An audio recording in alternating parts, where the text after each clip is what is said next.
Диана мен Сұлтан Қосылайық студиясына келді.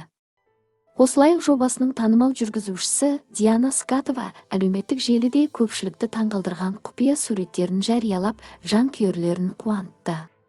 Сұлтан екеуінің тойы жайлы алып қашпа әңгімелер көптен бері айтылып жүрген болатын.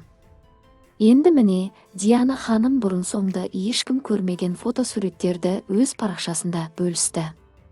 Желі қолданушыларының бірі, Сұлтан екеулеріңіздің ешкім көрмеген фотосы бар ма деп сұрағанда, Диана ханым Сұлтанмен Қосылайық студиясында түскен махаббатқа толы бір сәттің суретін жариялап, жанкүйерлерге үлкен тосын сый жасады.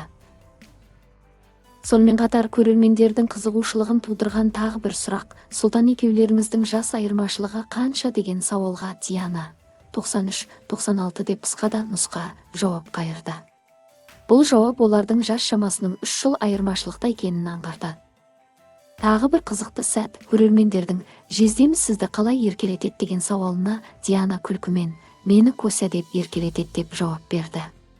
Бұл жауап оқырмандардың ыстық ықыласына ие болды. Айта кетейік, Сұлтан мен Диана қазіргі таңда үлкен қуанышқа, тойға дайындық үстінде.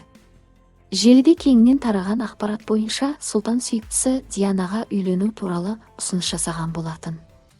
Бұл жаңалық олардың жанкүйерлерінің қуанышын еселеп, әлеуметтік желіде мыңдаған жылы лебіздер мен тілектерге ұласты.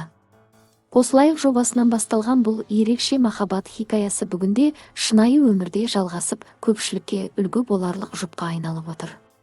Желі қолданушылары қос ғашықтың махаббаты баянды болсын деп бақыт тілеп жарысуда.